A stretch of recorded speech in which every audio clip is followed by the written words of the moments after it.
Alright guys, welcome back. Today I got a quick video on how to do a stain and refinishing. So we're going to be working on a tabletop, some chairs, and we're going to be working on a sample. So we got a couple samples lined up right here for the client to choose. Depending on what they go with, that's what we'll go. They're looking for something grayish, brownish, something in between. They're tired of the super light that they had. It was just a plain yellow stain, so we went ahead and stripped this. I was not able to get the color. The stripping of the tabletop, but we went ahead and put some gel stain on it because it does have a side that is a little bit too reddish. We did have to bleach the area surrounding the top of the table, and we had to pretty much make some custom colors with the gel stain to get it to where we wanted to go. And right here we're just working it in with the brush. We're not wiping it off, because if we wipe it off, we're going to be taking off all that color, and that's not what you want. You want to leave a good amount on, and we're going to leave this pretty much overnight, whole 10 hours, 12 hours to let it soak in, so that we don't get any issues with the sealer we're going to be applying. As you guys can see, it's pretty even. I did not record how to put on some of the stain on the chairs, but I did get some of how to do with the tabletop. Right here's how it looked up once it's completely done drying. As you guys can see, it looks pretty good. It's a little bit brown, but does have a little bit of grayish coming out, a little bit tone. Completely nice and soaked up. And we're going to be using Master Clear. Here we just got some images once the complete stain is finished. And one little tip I'm going to give you guys is always clean off your rollers. Make sure they don't got any lint on them. Try to use a heavy duty duct tape, not like a masonry, but something that's really strong, not that regular blue painter's tape, because you want to get most of that lint off. And we're going to be brushing this tabletop on.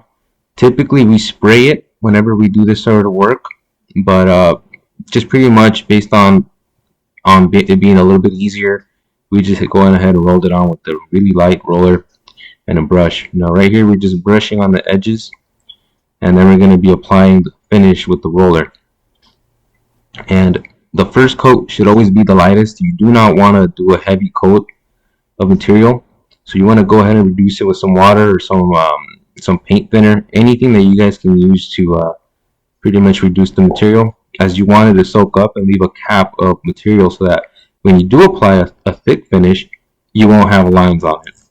So we're going to go ahead and, like I did earlier, apply more materials. This time we're doing it by brush.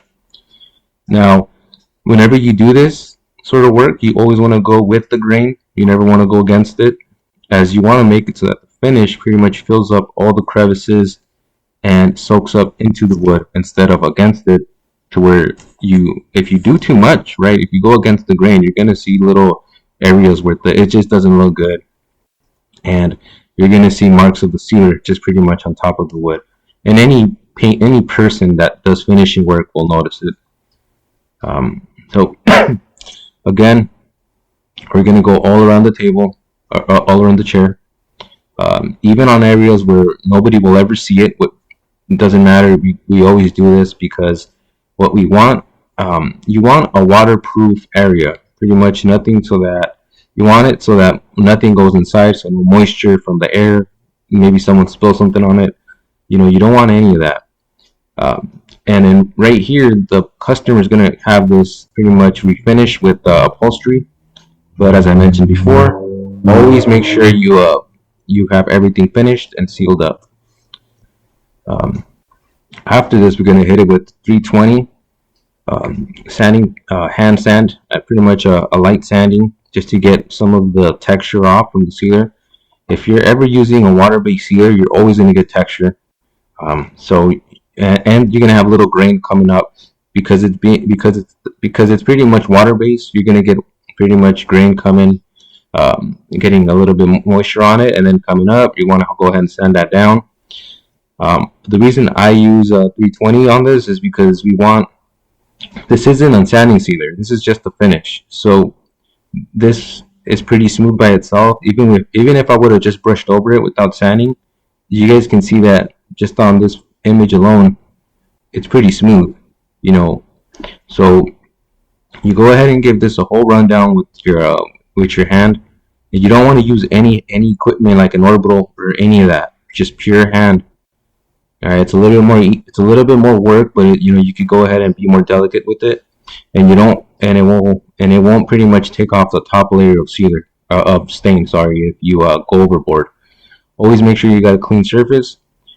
So go ahead, sand it down, vacuum it, and wipe it off with the one of those terry cloths with I forgot what they're called. You know, they're in my mind. It comes with a little bit of jelly on them.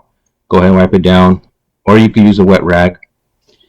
Here I'm showing you guys how to sand the chairs. Again, even like just like when you're using a sealer, you always go with the grain, okay, not against it. You don't want to scratch your wood, because once you apply a stain to it, it's just gonna look horrible.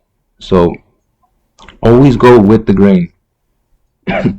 And this applies to everything, okay? Even sometimes when you're doing a paint finish, you always want to go with the grain. Sometimes it's impossible, but it just gives it a better finish. And any person that knows a little bit about finishing work with stain, they'll notice things right away, you know. And this applies to flooring, to cabinetry, doors, whatever, you know, handrails, everything. When you hit edges like this, you want to go ahead and do it softly. Edges are typically the areas where your stain doesn't absorb the most. So again, everything that you do it softly. You don't put too much pressure on it. You know, just go give it a nice smooth finish.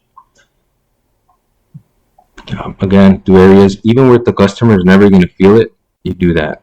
Okay, like I mentioned before, we're going to give this a wet rag just to knock down some of the dust. You're going to let that dry out.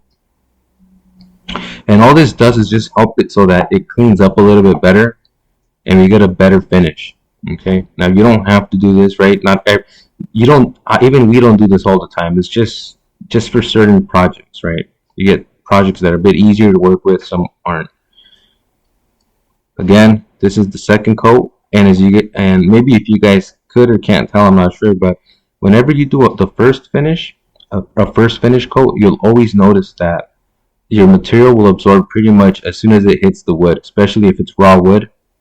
But since we went ahead and already sealed it up, now it just pretty much glides over the surface.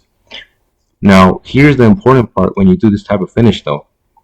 You got to make sure everything gets hit with sealer. If you don't, you're going to notice some spots that just don't look, let's say you got a semi-gloss, right? A finish. You're going to get some spots that look flat if you don't go over it the way you should. So, again, remember guys, make sure this is covered right. It doesn't matter though, I guess, depending on the quality of the material you use, it might be easier or harder to work with. If you see that it needs to be reduced with some paint thinner or water-based thinner, even just regular water, right? People talk about how they don't like reducing materials, you know, because you want a full, I guess, work with it being full. That's not the case. Sometimes it's better to reduce it. If it's a water-based material, go ahead and get some water, some Floetrol, whatever you're comfortable with. And if it's an oil-based finish, you know, maybe some lacquer thinner, some acetone. You know, right here we're working with a water-based finish, so we went ahead and just add a little bit of water just to make it glide a little bit better, and we get a better finish. We ended up doing a total of 3 coats on this just to make it so that the customer has something really strong and durable.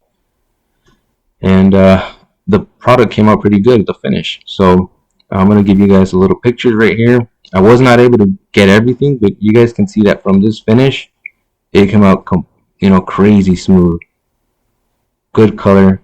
You know, it has a brownish grayish tone, and that's what the customer was looking for. So, and a little tip right here, if you have some masking paper with a little bit of wax, go ahead and give it a smooth run over it, and it'll smoothen it up, and it'll also make it so that it kind of looks like if it's been waxed. Just a little pro tip for you guys. That's pretty much it. Here's the tabletop finished, and I'll catch you guys later.